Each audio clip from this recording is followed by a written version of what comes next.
And we are live. Good morning. I had a voice until just then. I am so glad to see you. I'm Leona Dooley, and this is Ebony Ivy in Time.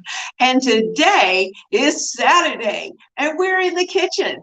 We're going to do some fun things getting ready for the next couple of days because we've got some events that are coming up, like Halloween, and the little ones are going to want to go out and have a good time.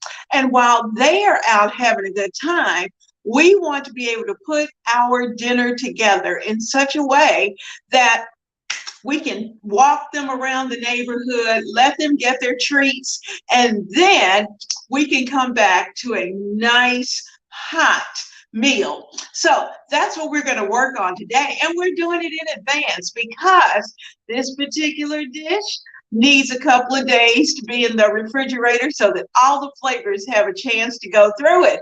Good morning to all of you, my tried and true folks, my new folks, and to my new subscribers. I am so grateful that you're here.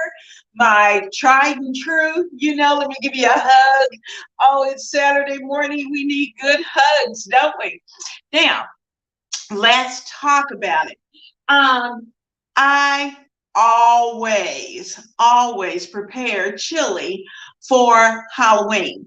While I'm not a big Halloween person as far as decorating for Halloween, but my grandkids and the kids we all did Halloween, trick-or-treated.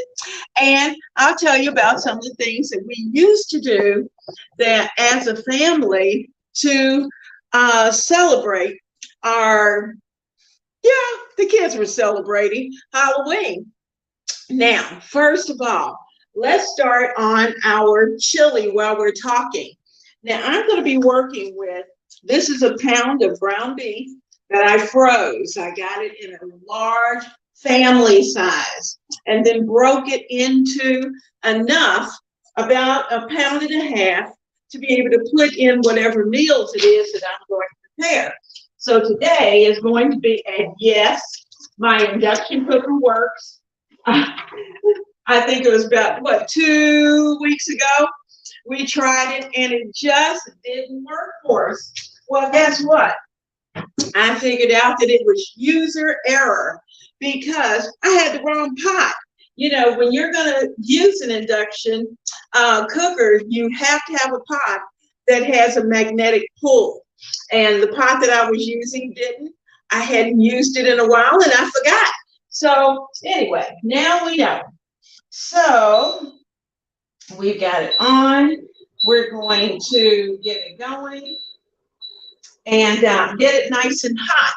And it's good morning, good morning. Oh, thank you, thank you. And we're going to start chopping, slicing and dicing, so to speak. Now, like I said, for Halloween, typically we would walk the kids around the neighborhood. And once they got a little bit larger, they would go in large groups and they could branch out a little bit further. Now, we live in a cul-de-sac, so because of that, our kids were able to go through our neighborhood without a lot of problems, and we didn't worry about them. But in today's world, we have to be a little bit more careful, and we've even gone as far as to drive the little ones around. Now, for those that are a little bit older, at this point, I'll be honest with you, my kids, once they got into their mid and late teens, would take some of the younger kids through the neighborhood and let them trick or treat. But in today's world, I wouldn't even do that. If the parents aren't with them, then you just don't do it. And our church has a fall festival. Some of our other neighborhoods are having fall festivals. The church up the street is having a trunk or treat, and that's going to be a lot of fun. We're going to a fall festival later on today. So we'll get to enjoy and to celebrate Halloween. Now, so we're going to get this onion chopped up. I'm going to cut it pretty small. So I am getting it ready. I'm going to put it in half, about a half. I like to cut it into little smaller slices. And when it all stays together, I can turn it and finally dice it. So we're going to do that. We're going to add 2 whole onions.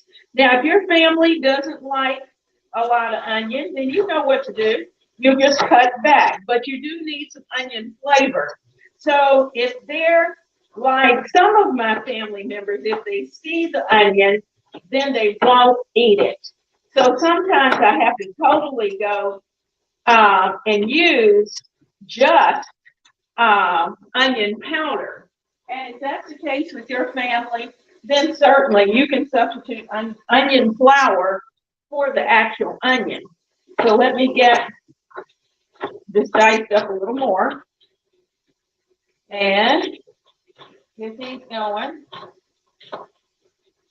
Got a good sharp knife this morning. Got that hamburger started.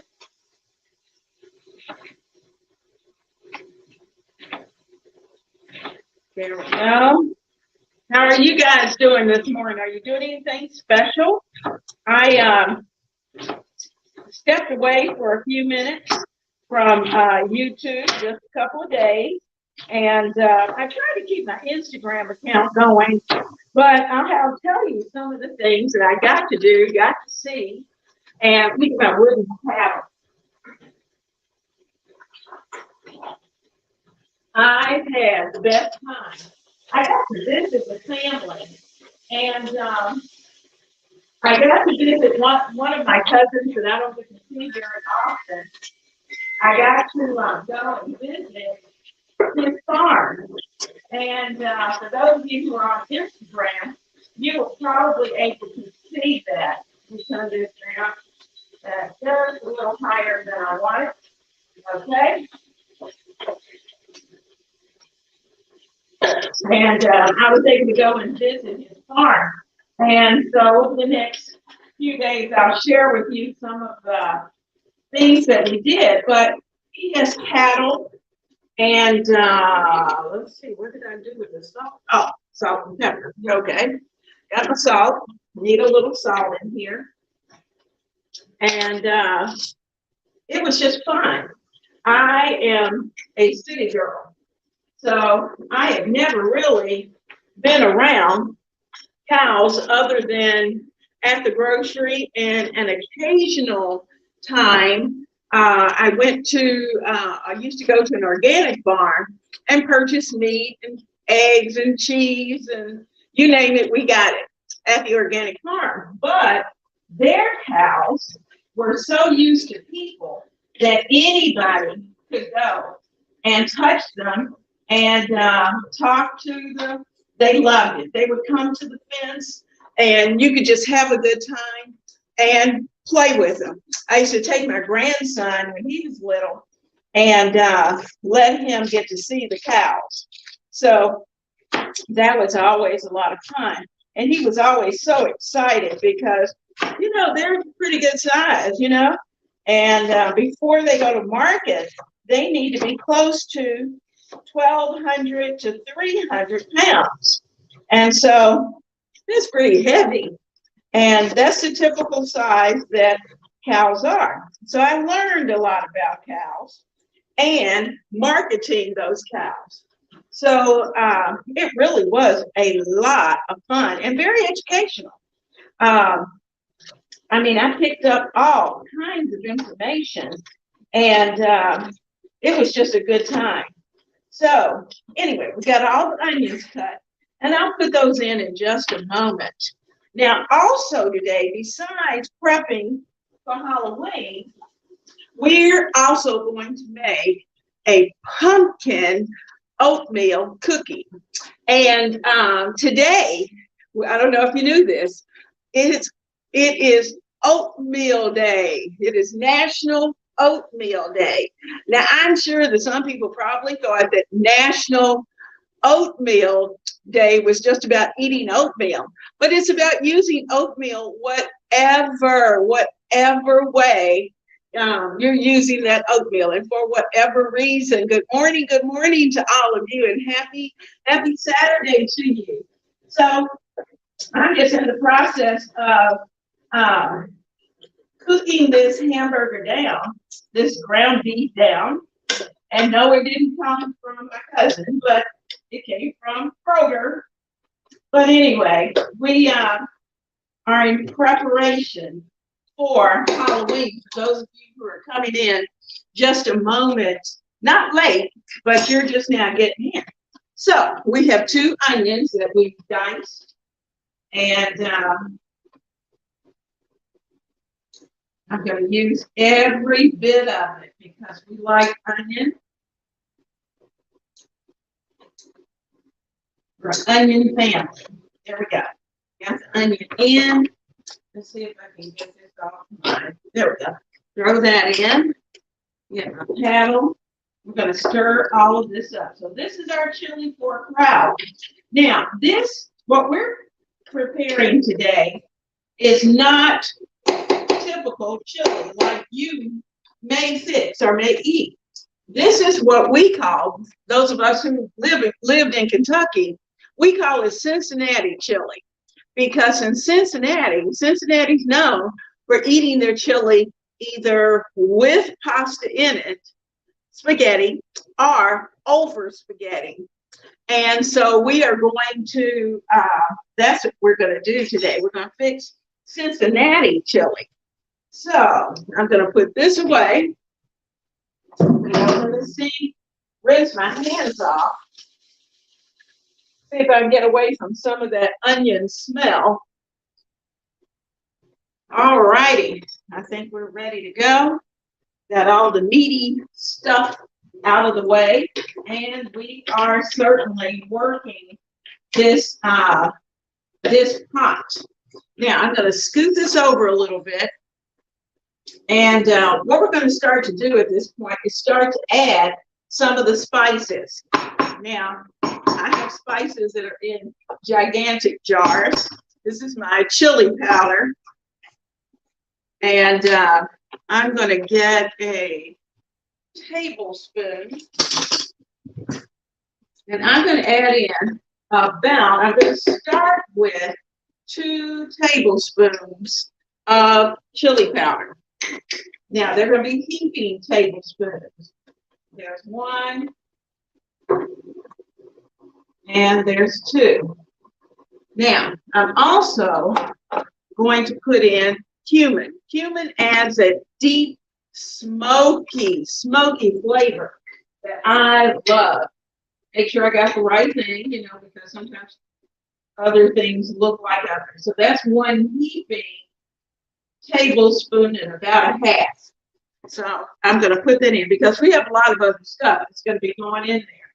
So let me get the tops back on those so I won't make a mess. I've tried to make sure I had everything in place so it would be easy for us to do what we need to do. I also have some granulated garlic. If you're a garlic person, I kind of like garlic. I'm going to add in a teaspoon of garlic. Now, I'm going to put in just a tiny bit more, about a level teaspoon of salt. Because once we get all the other items in, we're going to need a little bit of salt. I already know that. Okay, now, in my chili, I like what's called green chilies.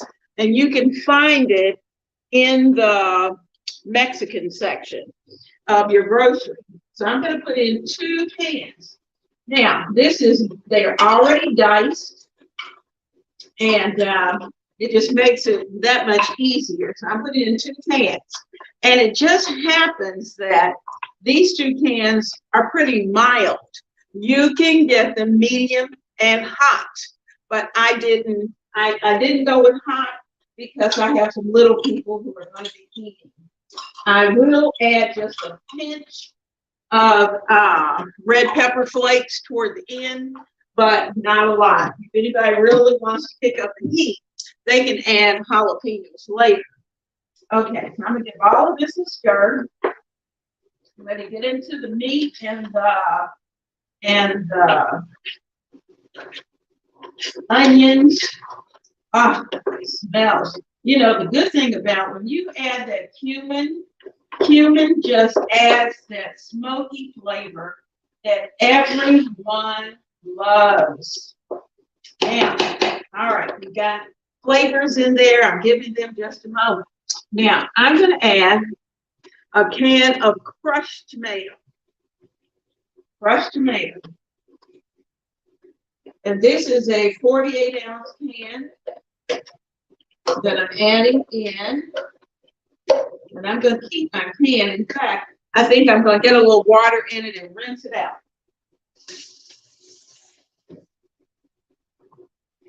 So we can make sure, you know, you have to get everything out of that can. We don't want to leave any goodness in that can. I'm also going to add, this is a 28-ounce. That was 28-ounce too. I think I said 48. But a 28-ounce can of diced tomato. Making sure I get everything out of there. All right, tomatoes, crushed tomatoes. And we're going to mix. Now what I'm doing is that I want to get this started, and then I'm going to let this simmer. And we're going to let it simmer.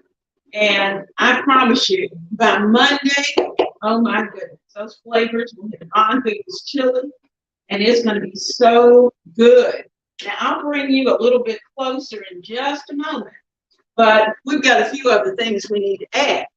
I use the tube tomato paste, and let me roll that up just a little, and we're going to put in about 2 tablespoons of tomato paste. So there's 1, 2 tablespoons of tomato paste. That's just going to help to thicken it a little bit. So we're going to get that mixed in. We want our chili to be hearty. We want it to be filling. And goodness knows, we want those flavors to be on point. Now, I'm going to add in, I like my chili with beans. And if you don't like your chili with beans, you can get chili mixes that are without beans. And but this has beans. So I'm going to put these in.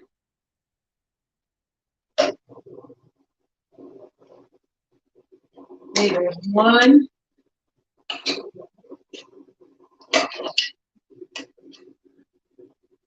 All right, that's 1. And this is by Hormel chili. Now, when I was in Kentucky, we had what was called bloomers that you could get in the refrigerated section. And bloomers had all of the flavorings and the thickening sauces and all those good things already in it. So you could just take this one little container, which is about 2 cups, put it into your chili, and bam, it was done. But because I'm out of state, I'm not able to do that. Now I'm going to add in 1 more can just because I need to use it. And this one has more, this is from Aldi's, and I like it because it really is more beans than the others. So I put 1 can, and it's called Dakota Fried Chili with Beans. And we're going to get all of that mixed up. So we have to be careful here because at this point, remember, we're cooking for a crowd. And you can see, let's see if I can bring it closer. There we go. So you can see that we're just going to fold over and get everything all nice and mixed. Now I may have to add just a touch probably when I warm this up to have on Monday, what I'll do is that I'll actually put this in a crock pot. And that way I can go out, enjoy the family, enjoy the time with the trick-or-treaters and answering doors and candy and that kind of thing. And my chili is going to be hot when we come back in. So that's always a good thing. And my older grandkids love chili. And it's funny because when all of us are together, that's one of the things that they usually request is chili.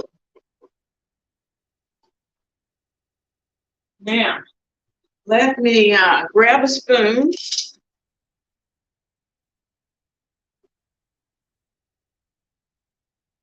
Oh, good. It's got the perfect amount of salt. It has needs a little more kick to it for me. I'm going to put just a little teeny tiny pinch of red pepper flakes. So let me get that.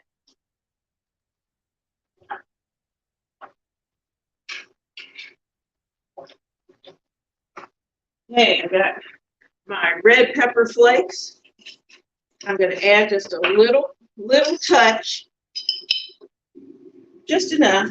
You can see, just a little. And I'm going to sprinkle, and that's it. That's all that's going to go in there. Now, that's really not a lot of heat, but it's there in the background. Now, if you're sensitive to extra spicy, then you may want to leave that out. That's the optional part, is adding in the red pepper flakes. But we're good with it as long as I don't burn the kids up. Okay, one more secret ingredient. Let's see, where is it? I was sure I had my ketchup. There it is. I thought I had taken it out, and I had to buy a new one. I had used up the other one. So we're going to get this open and add some. We're going to do a squish of tomato. There we go. Squishy ketchup.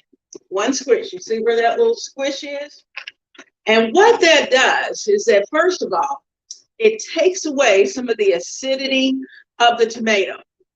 It also works with the tomato paste in making your chili that much more thick and creamy and delicious. And it doesn't really make it, it's not sweet. It's not going to be sweet, but it is going to add that certain level of flavor. Now, this is nice and thick and rich, and that's what we want.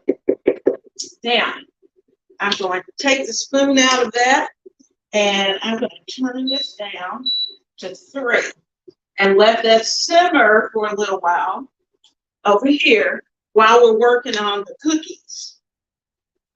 Okay, I'm going to clean up. Got my hot water going here. Get my dish rag. We need a nice clean spot. We don't want any oniony flavor to be left. I use 2 different boards to try to avoid that.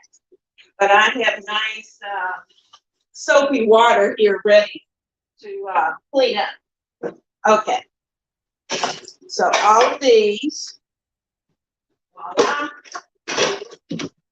are going there. So we've tossed all of that out of the way. Okay. How are you guys doing? Are you cooking up anything good today? I hope so. Hope you're making something good. Now, like I said, we're going to be preparing pumpkin oatmeal chocolate chip cookies. Pumpkin oatmeal chocolate chip cookies. Now, in my mixing bowl, I've got 2 sticks of butter. And, you like onions? Yes, I love onions too. And my family loves onions. My cup of coffee. The 1 cup, that's all I can have. 1 cup of salted butter. We need 1 cup of brown sugar. So we've got our brown sugar here. And take the top off. Got my little bear in there. You know, my bear is there too. I need to wet him and put him back in here. This is my brown sugar bear. And I think some of you have seen him before. He's the cutest thing. But you soak him in water. And then once you've soaked him, you put him into your brown sugar. And what he does is that he adds the moisture that your brown sugar needs in order for it to stay loose. All right, so we've got our cup of brown sugar. There we go. I'll have to come back and get him soaked in just a little while. We won't do that right now. Okay, so we've got brown sugar. We're going to need a cup of granulated sugar.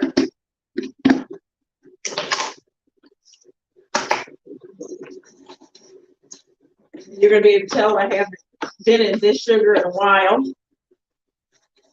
You know, that happens when you have a little bit of moisture. There we go. So that's our 1 cup of sugar. So we've got 1 cup of brown sugar, 1 cup of granulated white sugar, and we've got a cup of melted butter, or softened butter anyway, not melted.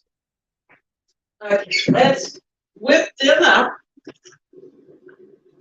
and get all of that mixed. It's going to be a little noisy. Hope you don't mind.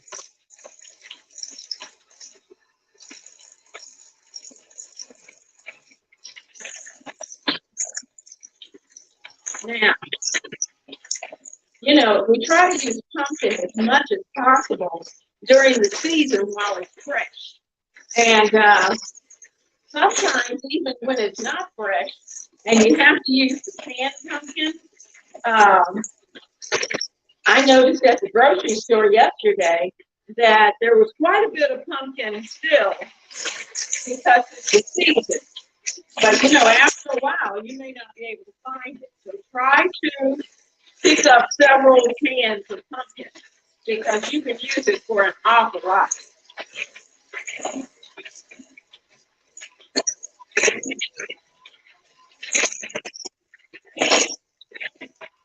All right.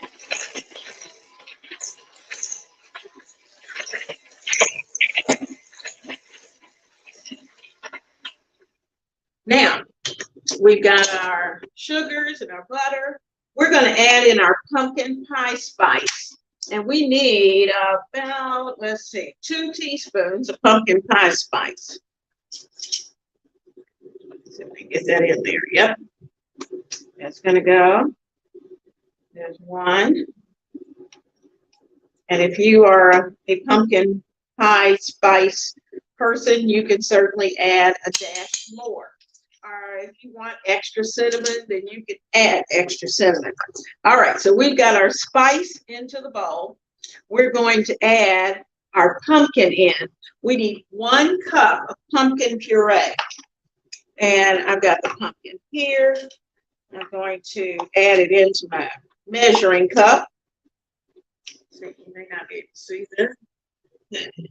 Move things around so you can see. All right, I'm adding into my cup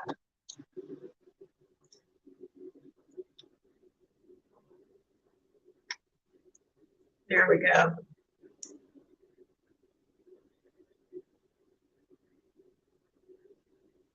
Level that out. And what I have left from this can, I'm going to put into a freezer container and place it into the freezer in small amounts. I'll put them into a 1 cup freezer container because typically it's about 1 cup that you need in most recipes. So I'm going to add in that 1 cup into our mixture. We're going to also need 1 egg yolk. So I'm going to keep this and get our egg.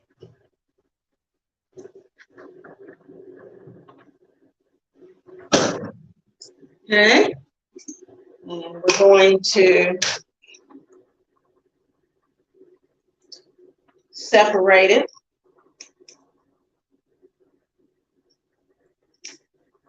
Okay, got our yolk. There he is. Okay, that's over in the sink. And this I'm going to sit off to the side. Now, that's in our sink. All right, so I'm going to mix this.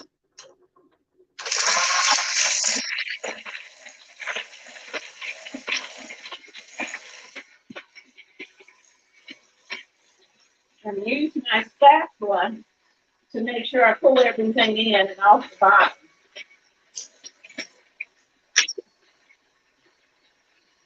Smells good. Even if you're not a pumpkin fan, I think you'll like this anyway.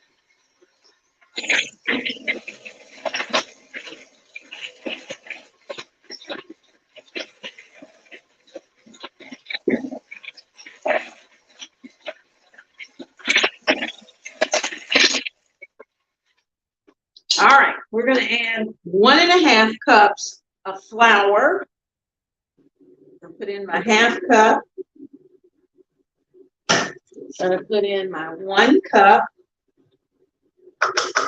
I'm going to add in a 1/2 teaspoon of baking powder. 1/2 teaspoon.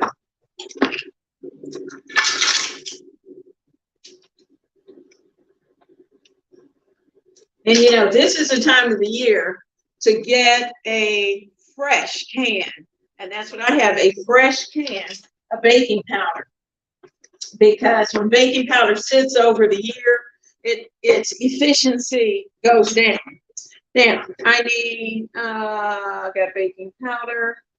You know, I thought I needed baking soda, but I don't. All right, so we're going to mix this quick because we don't want any problem. Oh, you know what? We need salt. You know, there's something that wasn't in there, but I'm going to add a pinch of salt. Didn't call for it, but typically you add just a little bit of salt to bring out the flavor. All right, got that.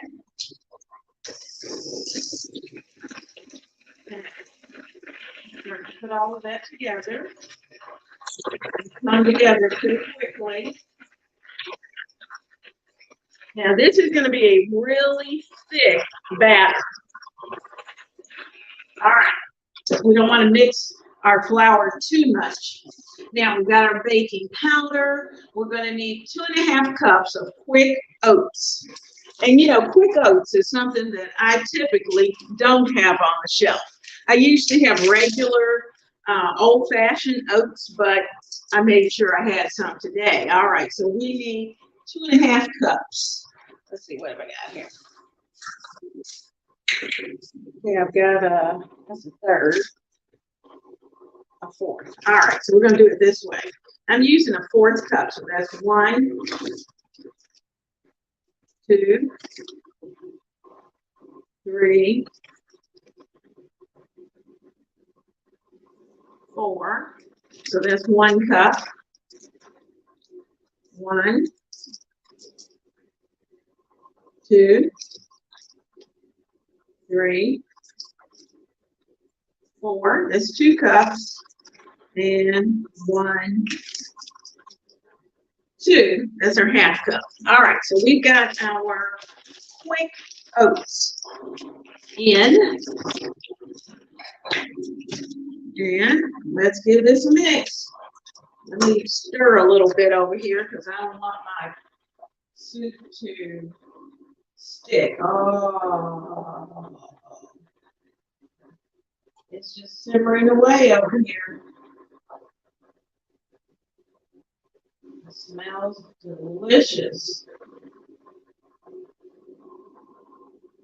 Now, like I said, if you find that you want it a little thinner, you can thin it out with water. You can even use, some people use beef broth, but because I didn't drain my broth, I'm taking the broth that was off the ground beef and using it in my chili. Now, so let's see.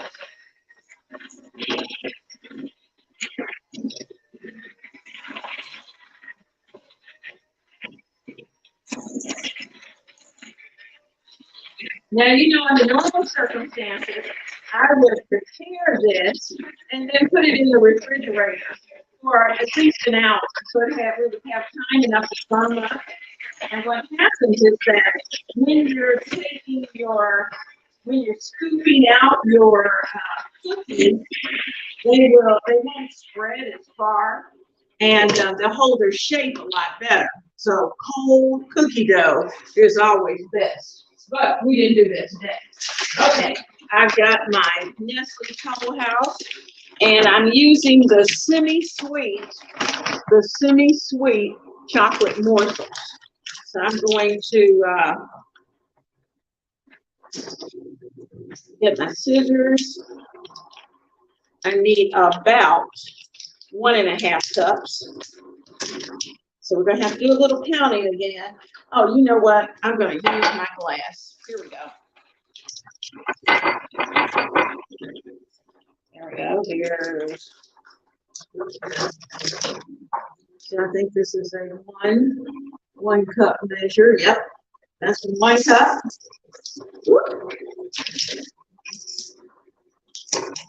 That's 1.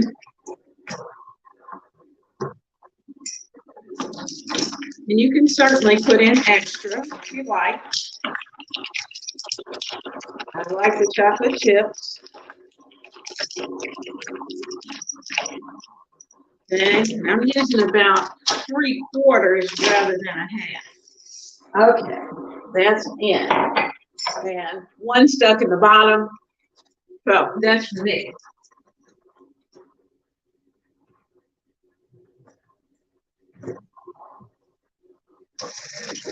I'm going to take my time. I did not put this on high.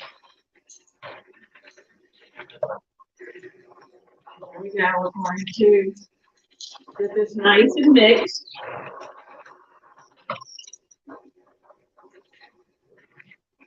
There we go. Oh, yeah. Just perfect.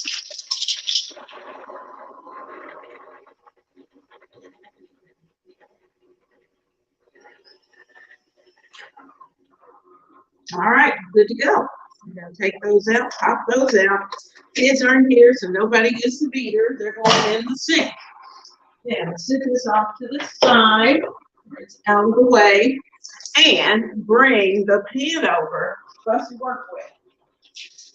My oven is preheated on 350. 350. And I have my ice cream scoop that I'm going to be using. So I'm going to scoop out. That's how I can make sure that my cookies are about the same. Now, when you do this and you're using cold dough, then I'm telling you, you get the prettiest cookies ever.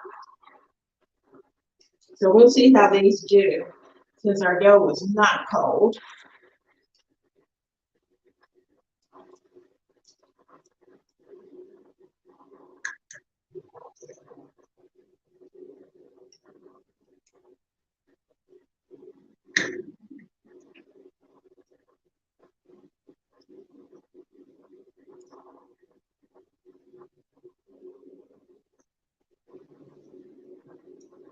All right, so we're going to get these in the oven in our 350 oven, and they're going to cook about 11 minutes.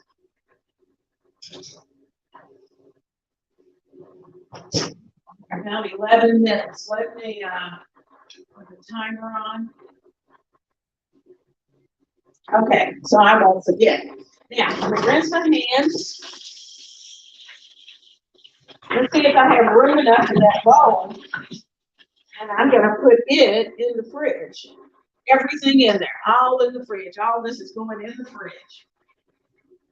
See if I can get it in there. Maybe.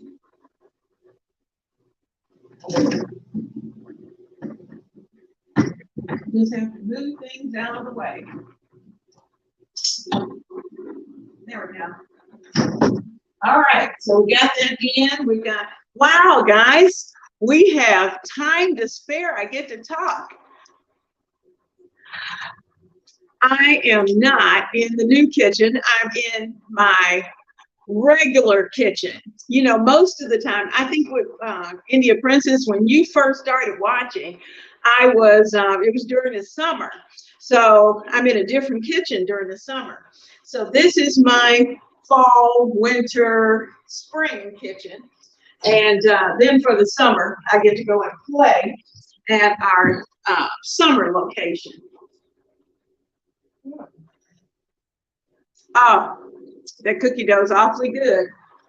Yes, I did taste it, so don't hate. Now we've got the cookies in the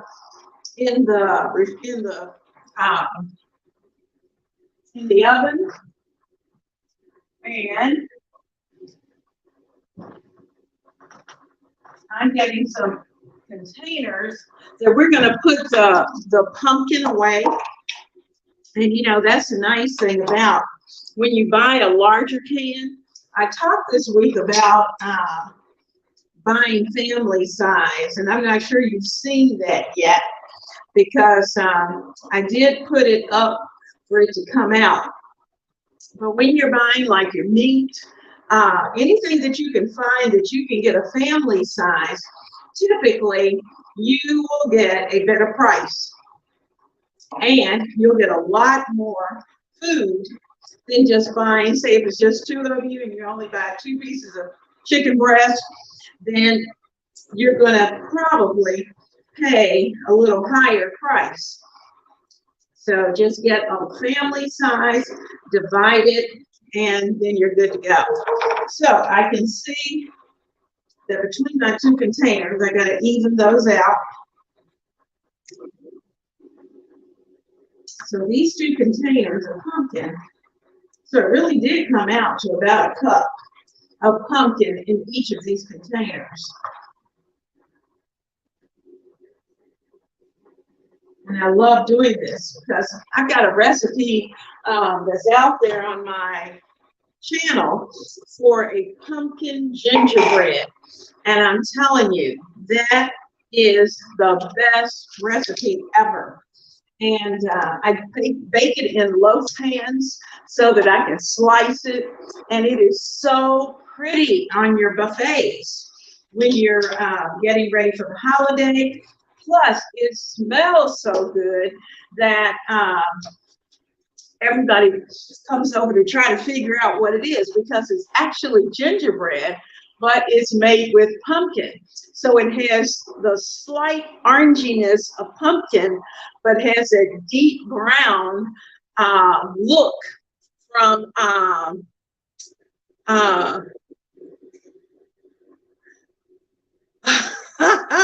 thank you. No, it's just pulled up in the back. The hair is pulled up in the back.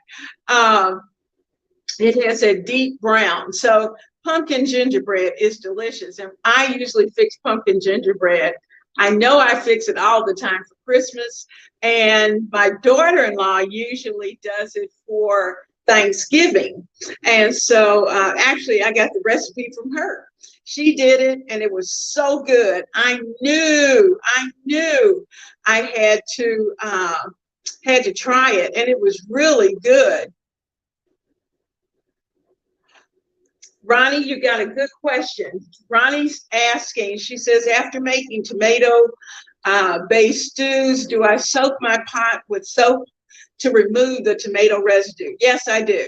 Yes, I do. And I'm kind of a pot soaker from way back. Now, to be honest with you, these tend to clean up. This is one of the Rachel Ray pots.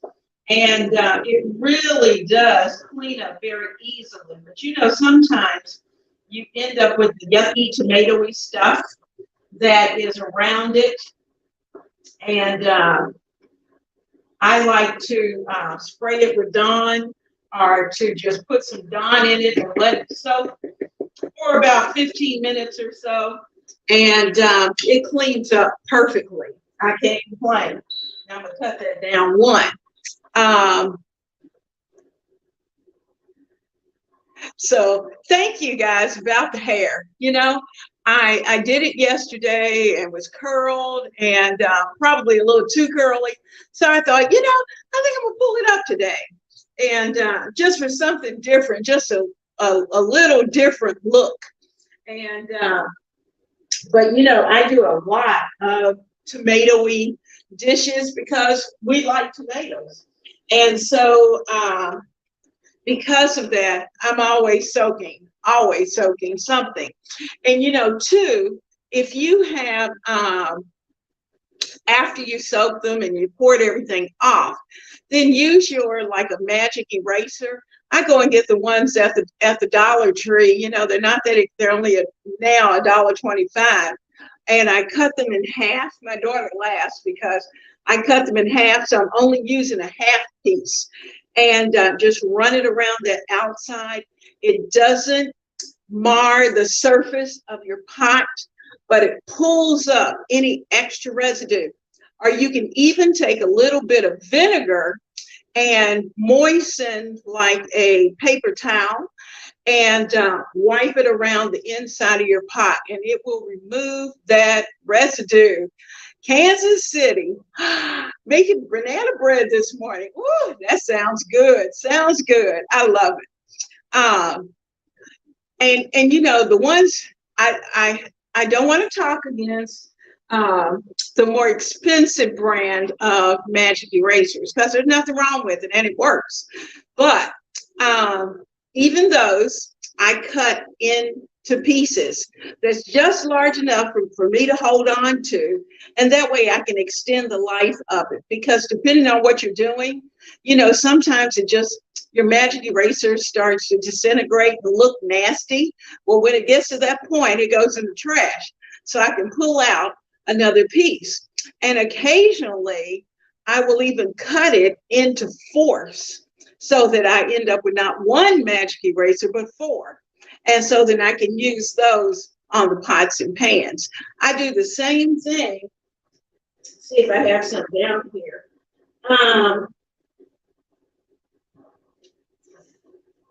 I do the same thing with these little scrubbies. Now, this was a large one of these little scrubbies. This was a nice large one, but I cut it in half. And probably before I use it, I'll cut it one more time.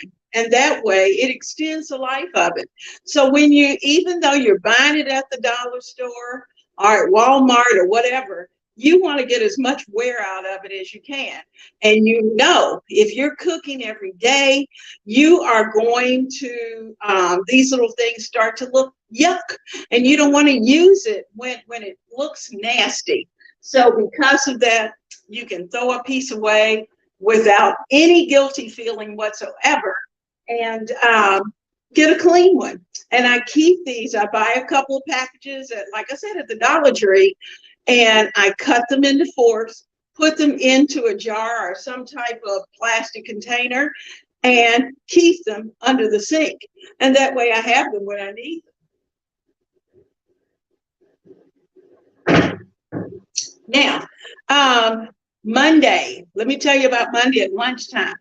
Monday at lunchtime is going to be different. We're going to be up and moving around the kitchen at lunchtime. We're not cooking. We're going to do something else. We're going to be looking at setting up our holiday buffet. So it's going to be a lot of fun. I have it in my head what I want to be able to bring to you and what I want you to be able to see. So I'm hoping that what I have planned is going to work. And I think it will. I think it will. I think we're going to have a good time. And we're actually going to set up this kitchen for the holiday buffet. And the only thing that's not going to be here is the actual food. But we're going to go through the whole process. We're going to have all the place cards. Everything's already made because I know exactly what is coming in from those who are going to be coming and what I'm cooking and those kind of things. So we're going to be looking at all of that on Monday. So it's going to be fun. we're going to, oh, you are so sweet, Ronnie. We're going to be looking at that because, you know, I set a buffet, and I don't mean to say I'm not the sage on the stage. I'm just telling you what I've done over the years. And what I usually do, if we have 4 or if we have 40, we typically take the time, I take the time to set up a buffet, and it has stations. Let me check those cookies. Are they looking good? But they need just a couple more minutes. Okay. They're looking good and they're staying the way they're supposed to be. And they should be nice and soft, which is going to be nice too. So anyway, we're going to be looking at that on Monday's show, looking at the layout. And we're going to go from the plates to the napkins to the place cards to the glasses, and we're going to put it where it needs to be. And you know, like I said, it doesn't matter. It doesn't matter how many people that you have. But the advantage of a buffet is that you are able to set up the buffet. You can kind of walk away from it, enjoy your guest, and the buffet operates itself when you have a well-organized buffet. So that's what we're going to be looking at. Now, I know some of you that are out there also have large families where you may be serving 50 and over. And so if that's the case, then I'm sure you are laying out a buffet. And I see some of you, let's see, Noelle says that she uses a buffet also. Your family's growing. Oh, that's sweet. And she said she's looking forward to see how we do it and to get some ideas. You know, we all do things a little bit different, and we're learning from each other, and that's what's fun. And so we're going to be working on that. And I've done more intricate buffets, but you know what? When you're having family, I want it to be friendly and user friendly for the youngest as well as the oldest. And we certainly have a variety in our family of ages, and we want it to work well. We want it to work smoothly. So that's what we're going to be looking at on Monday. So I'm looking forward to that.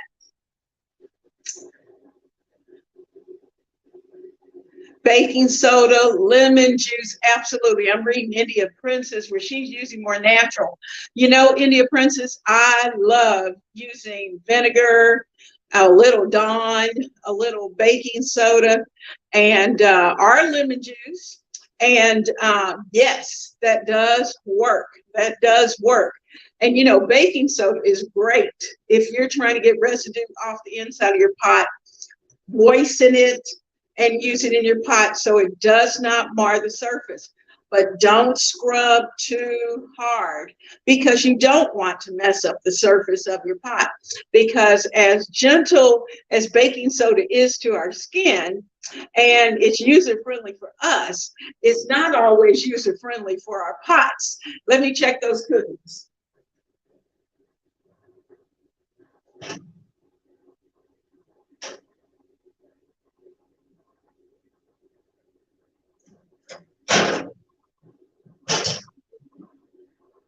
Now, let me get, I didn't bring my trivet over, so I'm gonna put a towel underneath. I think that's gonna work. It's pretty hot. And let me get, what did I do with it?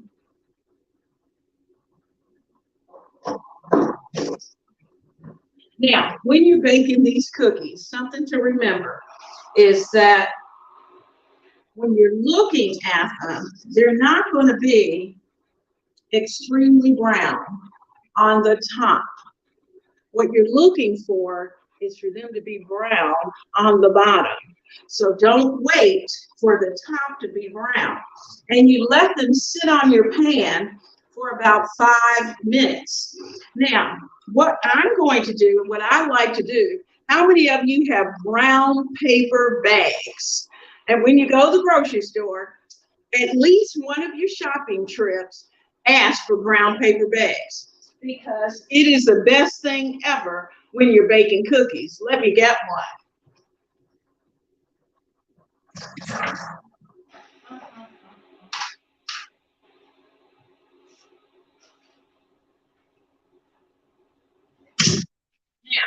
You're going to take your brown paper bag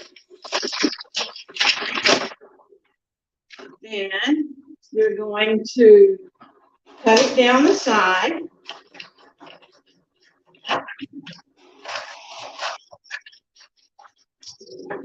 And you're going to open it up. So we're going to cut around the bottom. Take all of that off.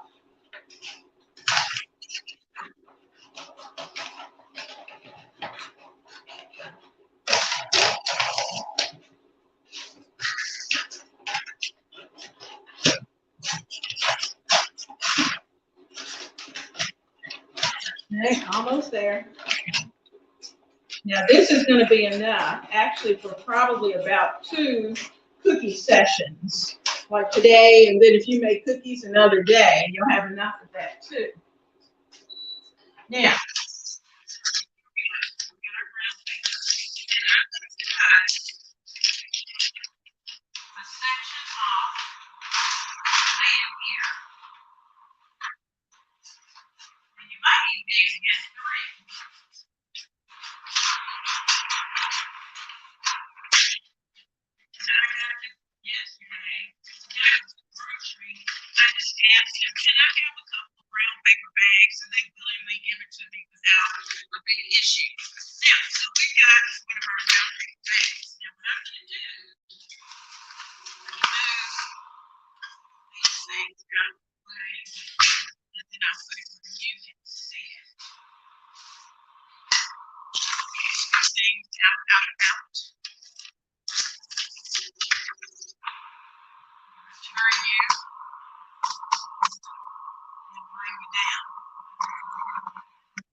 sorry guys, hopefully you're not too shaken up.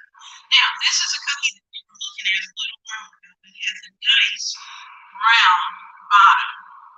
That's what you want. And we're going to take it and we're going to sit it on the brown paper. Now, what this does is that it helps to soak up any oils that may be in that cookie. See how nice it is? And it extends the life of your cookie.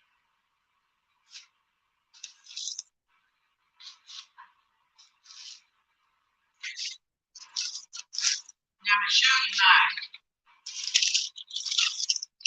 See, those little holes, those are the oils from your cookies. So I'm going to put it as a batch and I'm going to get it in.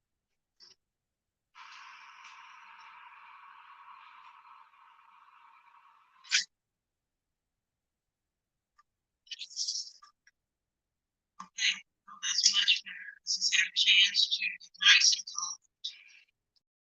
And I'm going to use that same footprint that we had for the first ones.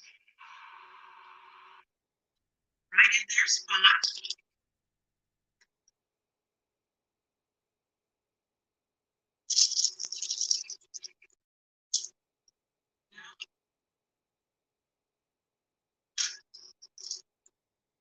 You see how perfectly shaped they stay? The oatmeal helps to do that. So, happy oatmeal raisin day. Oatmeal day, not raisin.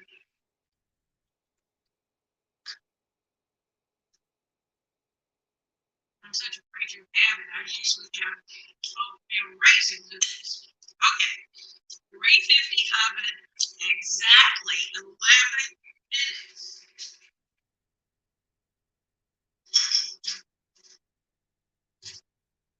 Yeah. All right. How are we doing here? I'm gonna put this back in the fridge.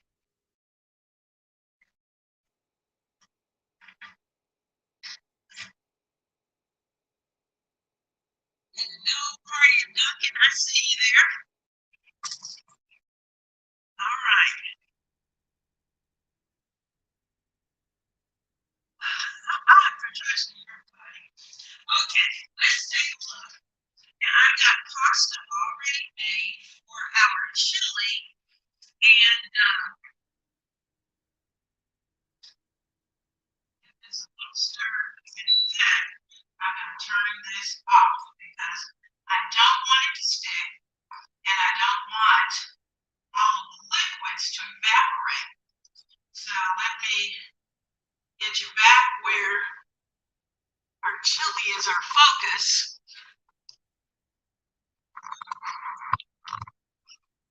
There we go. Got our chili right here. Oh, that's going to be so good. And just imagine, if it's good today, by Monday, it's going to be amazing because all of these spices will have an opportunity to go through the soup, and it's going to be so good. So I'm going to get my little cup, and in fact, I'm going to get a bowl because we need a little pasta. And like I said, I already made the pasta sitting here. I'm going to put a little bit of pasta into, where's mine? There we go. I'm going to get a little bit of pasta, put it in the bottom of my bowl. There we go. Got our pasta. Then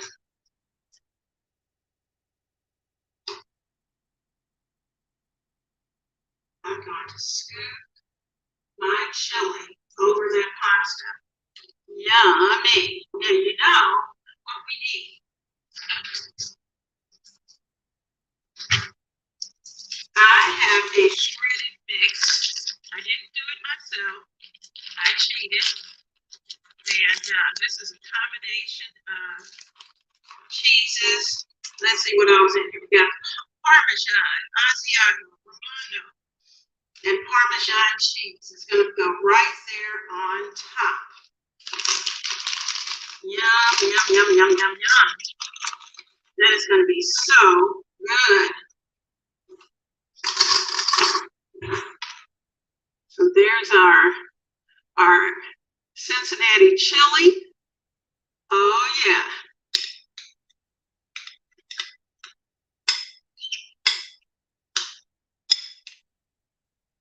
I'm trying to do this and not make a total mess. I'm going to bring you in a little closer. Guys, I'm so glad to have had you here today. And you know, it takes a village to bring our young people and young home cooks in.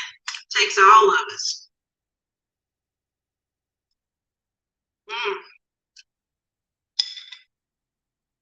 Oh, this is so good.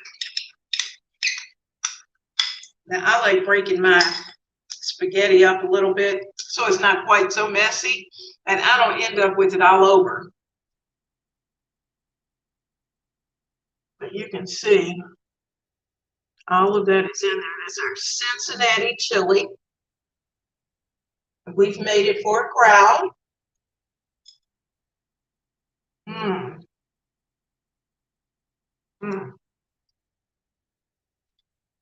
It has just the right amount of salt for me. Now, I can tell you this, my big guy is a salt person. So I know the first thing he's going to do, he's one of those people that before he even tasted, he's already picked up the salt shaker and starts to shake. So he's probably going to add a little more.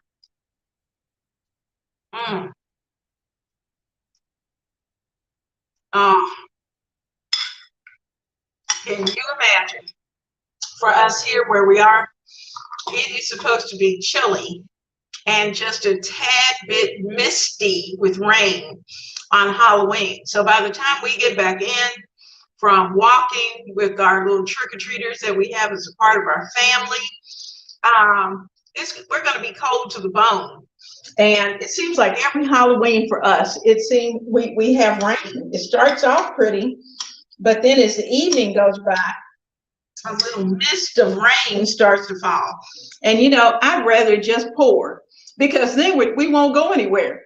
But when it's just misty, the kids want to go regardless. So,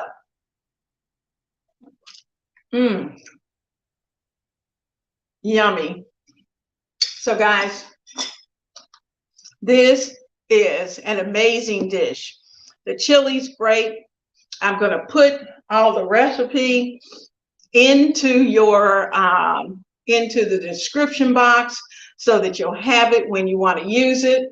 For those of you who have been sending me emails for the Thanksgiving recipes, I've been shooting those out to you happily, and anybody else who wants them can certainly email me. I'll shoot it straight to you. But I have my menu plan with the recipes ready to go. And I'm kind of enjoying that, being able to send. It gives me good conversation with everyone. Don't forget the video on your way out. Absolutely, absolutely. So we're going to be showing showing a lot of good things on Monday. Like I said, I'm going to share with you. I think I might be able to do it in the community page where I can show while I was walking around the farm, and I had this funny situation to happen with the cows that I'm going to talk about. So you'll have a chance to see that as well. And Ronnie, thank you. Thank you for being a good supporter. I appreciate that. Now, guys, we are over our time. This is Saturday morning. I know you've got lots of fun things to do with your family. So I am blessed. You have blessed me today with your presence. I am blessed that you are here. And I'm hoping that you, those of you who have gotten recipes, that you will try them. And certainly, we're going to have a good time with that. And yes, the videos for those recipes are out there with the Thanksgiving links. They will also be in the description box. And thank you, Ronnie, for reminding me. And so much love, hugs, and big kisses to all of you until Monday, when we're sitting around the table talking about our holiday buffet. So God bless you. Have a wonderful weekend. Mwah! To all of you. Enjoy. Oh, thank you.